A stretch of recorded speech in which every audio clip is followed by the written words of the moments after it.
किराए के रिश्तेदार। लोगों की आदत होती है अपनों को छोड़ और दूसरों को अपना लेना। मुंह बोली बहन, मुंह बोला भाई और न जाने क्या क्या। माँ जी, मैं मायके जा रही हूँ। रंजना की सास थोड़ी शक्की किस्म की थी।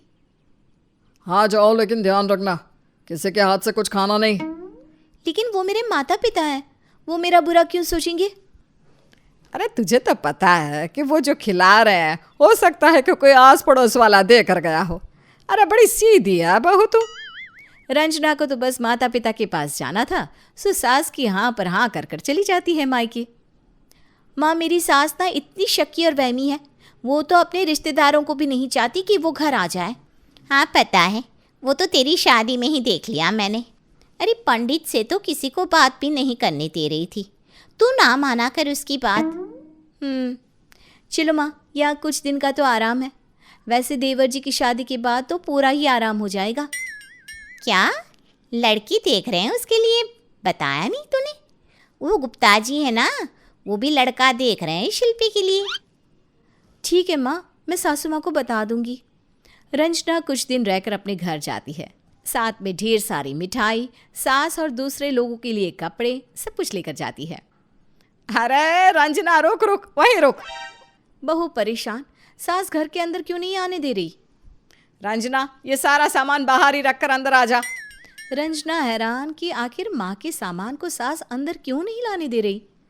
पर माँ जी, ये तो खुद माँ पापा ने खरीदा है, ये देखिए ना, ये मिठाई, ये कपड़े। लेकिन सास नहीं मानती, वो सारी मिठाई फेंक देती है और कपड़े भी घर के अंदर नहीं लेती। रंजना को गुस्सा तो आता है लेकिन वो कुछ नहीं कहती। मैं ऐसे ही कुछ भी घर में नहीं रखती बहू, ध्यान रखना। उतने में वहां देवर आ जाता है। लाल रंग की टी शर्ट में देवर खूब जम रहा था। अरे रवि, ये लाल रंग की टी शर्ट कहाँ से आ गई? बाबू, रितु मौसी के घर गया था ना, तो उनकी बेटी की शर्ट थी। मैं मना कर रहा था फिर भी ज़बरदस्ती पहना दी। रंजना को गुस्सा आ जाता है कि उसके मायके के कपड़े देखे भी नहीं और बहन के कपड़े पहन लिए तो वाह जी वाह। लेकिन सासू माँ, देख बेटा, किसी के उतरे कपड़े नहीं पहनते, और ऐसे तो रितु एक रुमाल के लिए भी नहीं पूछती।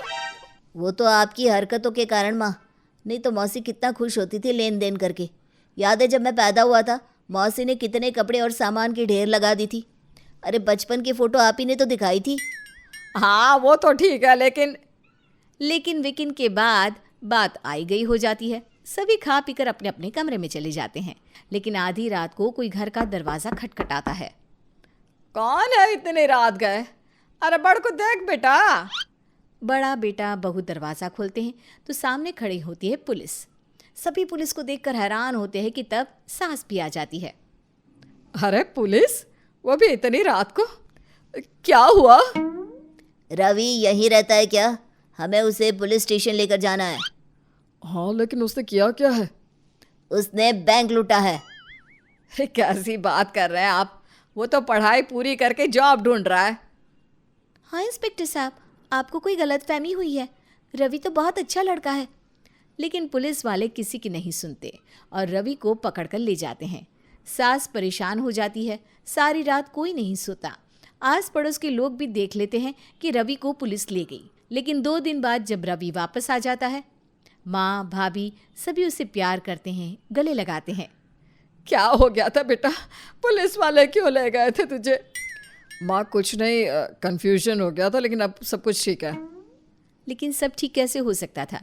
शरीफों के घर में पुलिस आने का मतलब बदनामी ही होता है। अरे इनका छोटा बेटा जेल होकर आया है, जेल से। अब वो लोग किस किस को विश्वास दिलाए कि क्या हुआ था। सास परेशान रहती है और फिर, बहू मैं ना पंडित जी के पास जा रहा हूँ। इस मोहल्ले में तो जीना मुश्किल हो गया है। अचानक से ये कैसी तकलीफ आ गई हम पर। पूछूं तो कौन है इन सब के पीछे? सास पंडित के पास जाती है। पंडित जी, न जाने कैसे मेरे घर में इतनी परेशानियां आ गई है। मेरा बेटा जिसने कभी मक्खी भी नहीं मारी, जेल में 2 दिन तक रह कर आया है। आस पड़ोस के लोगों ने हमें क्रिमिनल बोलना शुरू कर दिया है। क्या करें हम? पंडित कुंडली देखने का नाटक करता है और फिर, ये किसी ने आप लोगों के घर टोना किया है। लाल कपड़े से लाल कपड़ा याद करिए। जिसने आपके घर लाल कपड़ा पहना हो या लाल कपड़े का दान किया हो, वही है आप लोगों का दुश्मन। सास घर आ जाती है और सोच में पड़ जाती है। सासू माँ, वो मामा जी आना चाहते हैं। फ़ोन किया था कि आप कब तक वापस आएंगी। रवि का सुनकर बहुत दुखी हो रहे थे। ना ना, किसी को आने की ज़रूरत नहीं है। हम लोगों के घर में वैसे भी लोगों की बुरी नज़र है। ना ना ना ना, कोई ना आए। वैसे बहू, याद आ गया, पंडित बोल रहा था लाल कपड़ा जिसने हमारे घर में दान किया था उसी ने टोटका किया है। मेरी बहन रितु, उसी ने छोटे को लाल रंग की शर्ट दी थी ना। कैसी बात कर रही हैं माँ जी? वो तो बहुत ही शरीफ लोगों में से हैं। वो ऐसा नहीं कर सकते हैं। तू चुप कर, तू किसी को नहीं जानती। सबको बोल दो कि आप किसी को मेरे घर आने की ज़रूरत नहीं है। मेरी चारों बहनें, तेरे ससुर जी के दोनों भाई और मेरे भाई, तेरे ससुर जी की तीनों बहनें, सबको एक जगह बुला ले बहू। बोल, मुझे बात करनी है। बहू सभी को बुलाती है। कुछ आते हैं, कुछ नहीं, लेकिन ऑलमोस्ट सारा खानदान रंजना के घर आ जाता है। क्या हुआ? बहू ने कहा आप बात करना चाहती हैं। हाँ दीदी, क्या हुआ? रितु, तू तो चुप ही हो जा। तेरे कारण ही हम लोगों का जीना मुहाल हो गया है। तूने टोने टोटके करके हमें कहीं का नहीं छोड़ा। दीदी कैसी बात करती हैं? ये पंडित जी के टोरे तो आप ही लगाती हैं। हम तो मानते नहीं ये सब।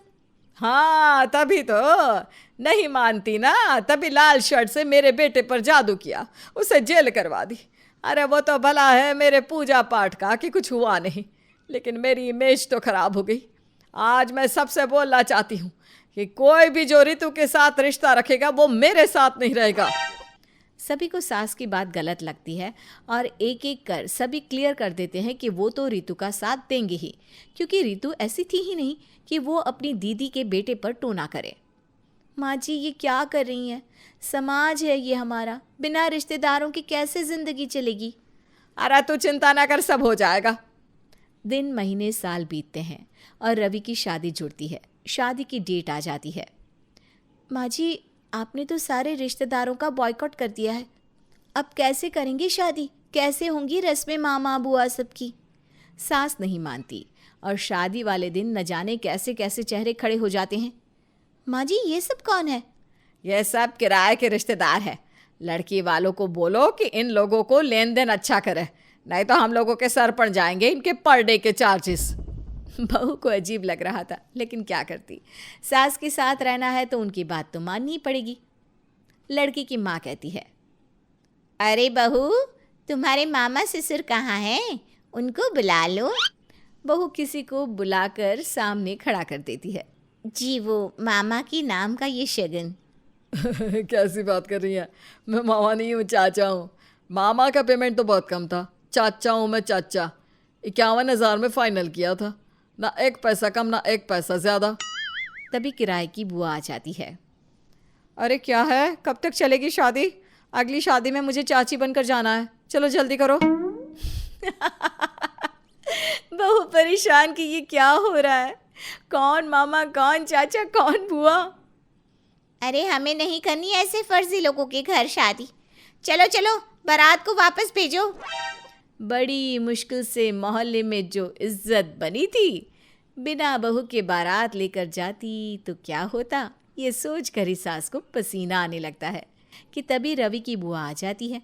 मामा और चाचा भी आ जाते हैं। ऐसे कैसे फर्जी? हमारा भतीजा है ये। मेरा भांजा, शादी में हम बैठे हैं सारी रात, शादी तो होकर रहेगी।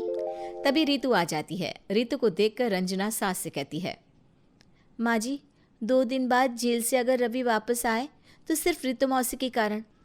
उन्होंने दिन रात एक कर दिए थे सबूत ढूंढने में, पैसे भी सारे उन्होंने ही खर्च किए।